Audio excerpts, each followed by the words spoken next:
everybody, welcome to Tea Time, episode number 15. We are happy to be with you out in the Teaching Academy. My name is James Hutchison, joined as always by Adrienne D'Alessio. Yep, thank you. We are excited for another episode today. Yeah, I think we were going to talk about a couple topics today. You are, it's safe to say, an expert in the 30 to 50 yard pitch shots. Love them, yes, I get a lot of them, so yes? I use it a lot. Okay, perfect. And then I think we were going to dive into how to use an alignment stick when you're on the range and how to properly use them, and as well as ball position, so using two alignment sticks and creating like that T symbol that you kind of see sometimes. So we're just going to dive into that and do some live demos. Yeah, so we're going to go out on the range. The alignment stick stuff I am excited to talk about and kind of watch you demonstrate for people, because I see it every day. Like, we have these nice alignment sticks out on the range, and people use them or don't use them, but like, I really don't love how people tend to use them, because I don't think they use them in an effective manner. So we really want to show people today how to like use them properly and how to use them in a way that will help you take some better alignment onto the golf course too. Yeah. So that's exciting. Yeah. The other thing we wanted to just quickly talk about before we head out on the range is just maybe get a little update on our junior program, how camps are going, how our Tuesday junior night's going. Would just love to hear from you on that stuff. Yeah, of course. 369 is going very well. I think we've always gotten good feedback from the program. It's always been a popular one, the first one to go. When it comes to registration, I think from what I see, the kids are really enjoying it, right? We're always seeing like kids laughing and smiling, saying they always want to come back, playing lots of games, which is really good. And the same can be said for junior camps, same kind of thing, where it sells out one of the first for the summer. But we just like to keep it kind of interactive and fun while learning at the same time, right? Yeah, so if you're a parent and your kid has never come to a junior golf camp, maybe just like a broad overview, like what happens at a golf camp? Like what are the kids going to experience when they come to golf camp? Of course. So they run from 8:30 to 2 the morning. They kind of get here and we'll go play holes 16, 17, and 18. So they go out as a group, play a scramble, play a fun game, and then throughout the day, we'll kind of go through each segment of the golf course, from taking full swings, short game, putting, and still kind of integrating those games in between. So while they're learning, they're having fun at the same time.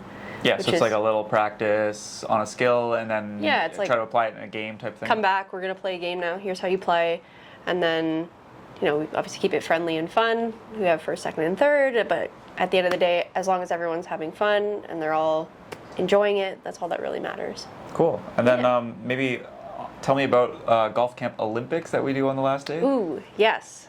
So that was, when I first started here, that was introduced. I've never really used it personally myself in different spots where junior camp was a thing, so it's really fun. Each child will pick a country or a place in the world that they want to be, and we'll kind of have 10 to 12 games that are kind of run throughout the day, ones that are more golf-based, other ones that are more, I would say, athletic skill-based, how long can you hold your balance, a shuttle toss, long jump, is it 40-yard dash or 30-yard dash? Yeah, so like things that are, that. indirectly related to golf, more just to do with athleticism. Correct, still using the skills that you would use in a golf swing, minus the running. Well, the running's still like ballistic speed is like a measure good. Of like ability to move fast, right? Exactly. Yeah. So we do that, and then as the day goes on, we try to get through as many games as we can, and then have a prize ceremony at the end, and just kind of thank them for being there. Sleeve of balls, a little medal. Yeah, it's a nice way to wrap up the week, right? Yeah, of course. So now that we've briefly talked about what we're going to be learning today, and we've gone through some of the camp and junior side of things, I think it's a good idea now to head out and really share our info and share how we can help you best when you're practicing on the driving range and your 30 to 50 yard pitch shots. Let's do it. Awesome. Okay, so we've made it to the driving range, and I think we're going to start with your expertise on the 30 to 50 yard pitch shots. I kind of just wanted to kind of ask you, like, what do you think about and what's your thought process when you do practice or when you do have these shots out there? Is there anything in particular you're thinking of, and what are like the mechanics you're using to make sure you execute the shot well? Yeah, so obviously the biggest challenge is ensuring good contact, right? Like we want to make sure the club is hitting the ground in the right spot. To kind of collect the golf ball, send it on its way, and then not dig into the turf too much.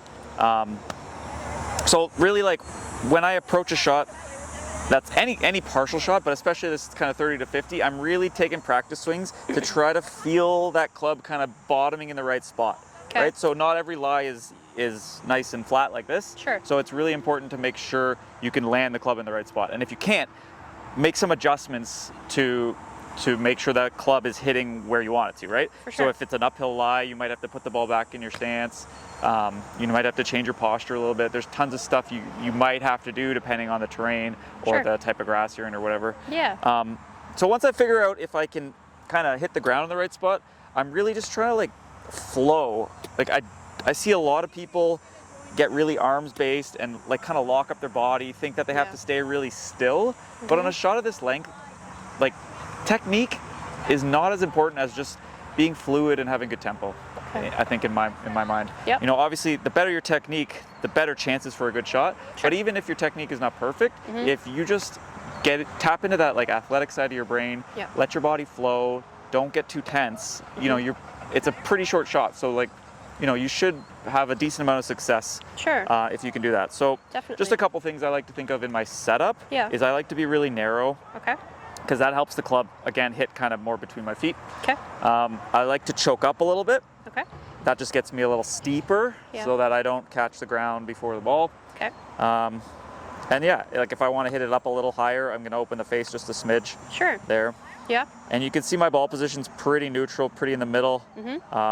I'm not doing anything weird like tipping or leaning my weight or anything, like just very Neutral. neutral as we can be, as comfortable as I can be. I don't want to feel like locked up Sure. or tense in any way, right? Okay. And that's like straight from my grip pressure to my arms, shoulders, like everything is just nice and I wouldn't say Comfortable. loose, but relaxed, like just feeling normal. For And then sure. when we go ahead and hit this, again, we're just gonna flow back and forth. Yep. And you notice this is the finish. I think a lot of people miss kind of that finish where they've rotated to the target, hips, chest, face the target in the finish. Right. Again, I see a lot of like throw the arms at it Yep. and like the body doesn't really move, Yeah. which results in too much loft or a poor low point where you kind of chunk it or thin it, right? Right. So you were talking about low point or like the right spot to hit. What is the right spot for someone to make connection in order to hit this shot well?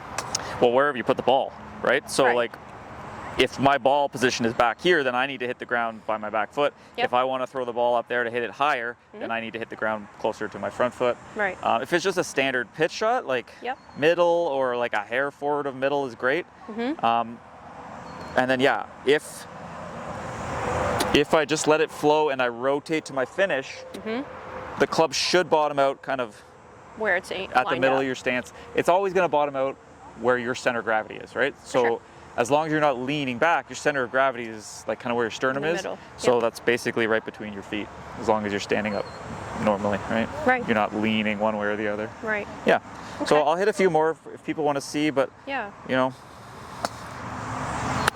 just something like that. Yep. Let it go back and through. If you're listening, sorry, you should go on YouTube and watch. But yeah, I'm just kind of taking half swings and trying to bottom the club out and hold my finish. And then the other thing I want to talk about was like distance control, because that's another, Yeah. you know, I think that's a big one. am I going to hit 30 or 50? Like you need to know. What does the swing feel like at 30 as opposed to 50? Like where is that club for you, I would say? Yeah. Yeah. So a lot of people like what we call like a clock system, Yep. where, you know, your lead arm is the clock and like your body's like the center Yep. of the clock. Yep. So you'd be at like 9 o'clock if your lead arm is parallel here. You'd be at like 7:30 if your lead arm is here. Yep. So a lot of people go like 7:30, 9, 10:30 Sure. as their clock system. Yep. I tend to do more of like the P system, which like a lot of coaches use to refer to where the shaft is in the swing. So this would be like P2 here. Yep. And then P3 would be lead arm parallel. Yep. So to me, that's easier. I just have like two positions, P2, P3, Yep. and then P4 would be full, Sure. right? So for these partial wedges, it's mostly around P2, Okay. between P2 and P3. Yep. But really, like, if you don't like that clock system, you don't have to use the clock system. It's not the only way to do it. Yeah. The thing for controlling distance, you have to control your tempo. Yes. And you have to control your launch angle. Those are the two keys, right? So even if you Definitely. don't, you don't have a backswing length system. Yeah. Being able to launch it the same every time. Yes. And having nice tempo, those are the things that are going to help you control your distance. Definitely. I think it's fair to say that there's a misconception that, or even just a thought of people going, okay, I've swung this far back and I don't think it's going to go, so they'll just slow down and decelerate, or vice versa. They're like, I haven't swung enough, now we need to go fast. For and sure. It never goes the same distance, and we can't figure that out, right? Yeah, absolutely. So that's just tempo, right? Yep. Like, if you're watching again and you notice my backswing and my follow through are generally the same speed. length. And length, yeah. Yeah, they take about the same amount of time, or at least it feels like it. Yes. Downswing is a little quicker. For sure. But they take generally the same amount of time, and I'm finishing more or less the same distance through as I went back. Yeah. Okay, and that will ensure that you're not adding too much speed and you're not decelerating either. Right. Right? I actually see more decelerating than over. Than the acceleration. Sorry, no, I see more over excelling. Yes. Because people are scared of the decel, right? Because they hear. They just need to get through it. They think they're and always hit it. decelling when they hit a bad shot. It's Yeah. like, that's not the only reason you'd hit a bad shot, right? Yep. So yeah, tempo Awesome. and then launch angle. If you're launching it really high on these shots, it's really hard to control because you need more speed, right? Yeah. So launching it, like if you have a launch monitor, we're looking for, between 30 and 35 degrees of launch, Yep. somewhere in there, which is fairly low. Because if you're using a 60-degree wedge, that means you have to take a fair amount of loft off of that wedge to get it to launch that low. So you're looking for a little bit of shaft lean, a little bit of friction on the face. That's going to bring the launch down. Right. But yeah, if you can launch it in that window Yep. and you can have nice tempo, then you're going to get should be this good. really good feel for your distance, right? So you don't necessarily need the clock system if you just have those other two elements under control. Right. Right. So a lot of stuff I do with my students, some of these guys behind me, is around launching at the right angles Yes. and just feel, right? And then the last piece of the puzzle is having some feedback. So if you're able to grab a launch monitor to tell you how far the ball carries, that's like ideal. But if you don't have that, you can always pace off, 10, 20, 30, 40 yards, throw some cones or some sticks out there, because you need to really have that feedback of, I hit this shot, it went this far. And if you do that over days and days and weeks and months and months, you get so good. You'll But feel it more. Yeah, and if you never Yeah. know how far the ball goes truly, then you can guess, but you don't know, right? Yep. So once you do all that practice, control your launch angle, control your tempo, and then have some feedback, and your distance from 30 to 100 even, it was going to Sure. get crazy good. Awesome. Yeah. I love that. Thank you. Nice. So we Appreciate want to that. switch around. We'll switch places here, and you Yes. can talk about using some alignment sticks. Yes, for sure. Okay, so we've got a couple sticks on the ground. Maybe you can Yes. explain what they're for. Yes. So this is going to be your target line. Yep. Okay, so this is where we've chosen the white flag, essentially, Yep. and this is where my feet are going to align with that. So essentially, this is where your feet are going to line up, and you would take your setup like normal here. Then you would actually pull that stick away. Yeah, so why is that important? Because I see a lot of people put that foot stick there, but not a lot of people are setting a target line first, right? I think people have a tendency just to put this down, and then all of a sudden they'll start to move the ball in every direction, and that's going to change your target line, right? So if I'm set up here, let's say that wasn't there, and I'm over here, I'm like, okay, here's my feet, but now all of a sudden I have to move it because I'm moving this way. This changes my target line. Yeah, so so I'm now- actually left of my target. Right, you're still parallel to your target. I am. But everything is now more left because the ball has I've gone. shifted this way, or vice versa, if I Right. push it out that Now way. you're more right. Exactly. Cool. Yep. Okay, so setting up in this way I like. So basically you put the target line one down first. Yep. You set your foot line and then we Yep. take that away, is that what you said? Yep, we'll take that away because now we've picked our target line. Now we just have to trust that we're here. Line up your body with this alignment stick here, and then you would take your shot. Yeah. And then when you grab another ball, the key to this is to keep it on that target line and move it back. We want to avoid doing this because, again, that changes our target line. Yeah. Right? So if my last shot was here, we would just pull it back to create that divot pattern so we're not moving all over, and keep doing that same thing. So this really helps with alignment, and it's good feedback as well. Nice, yeah. And I mean, you're supposed to do that anyway when you take divots, is to kind of work in a line, right? Of course, we So- never really want to divot here, here, over there. Yeah, so Right. it's a double benefit of now you're staying along that target line to ensure that you're actually aiming where you intended, Exactly. right? So then what happens when I need to start a new row of divots and I have to move the ball either here or here? I have to move my target line. Then you do that whole setup again, Yeah, right? I would take this away and I would just say, okay, here's my line. I've used all that. If I still want white flag, I would just move it over a bit more. So that way my target line is still facing the white. So now we'll bring that one back in. Yep. That way I can start with this first. Yep. Then I can align my feet to that. Okay. Same kind of way. So I'm still aiming at the white flag. And then we just take that away And then again. we just take it away. Now I'm in a fresh line to make new divots. Cool. Right? Okay. And then just adjust from there. And I think it's good feedback because if we have alignment down and the ball is traveling in a different direction, it can tell us it's probably not our aim. It could be something to do with our swing, Yeah. something to do with club face, our club path, all that good stuff, right? Yeah, and I also just think like aiming well here will make good aim out there feel Oh, normal, 100%. right? So you don't have to worry about your aim if you're always aiming well on the range. You're training right? your body the same way you would with something mechanical. You're training yourself the same way with this. Yeah. So that way when you take your setup, you're 100% like, yeah, I'm 100% aiming towards my target. Perfect. Okay. Yeah. I think the last thing we wanted to talk about was using this stick for ball position as well. So how would we do that? Yeah, for sure. So I've got a 7-iron, which is pretty standard, I would say. So it would be middle of our stance. So Do you want this? I do. Thank you. So we're Set it up. creating like a little, like a 90-degree T type thing. Yeah, exactly. So I would set it right in the middle of that golf ball so I know where to put my feet relative to this stick. So if I had set it up here, that's the middle of my stance. That way I know. Sorry. It's okay. Equal amount of space between each foot Between and the each stick, foot. right? So it's just like a little visual. Is that? Exactly. So Okay. if I had a driver, for instance, I would just move this up this way.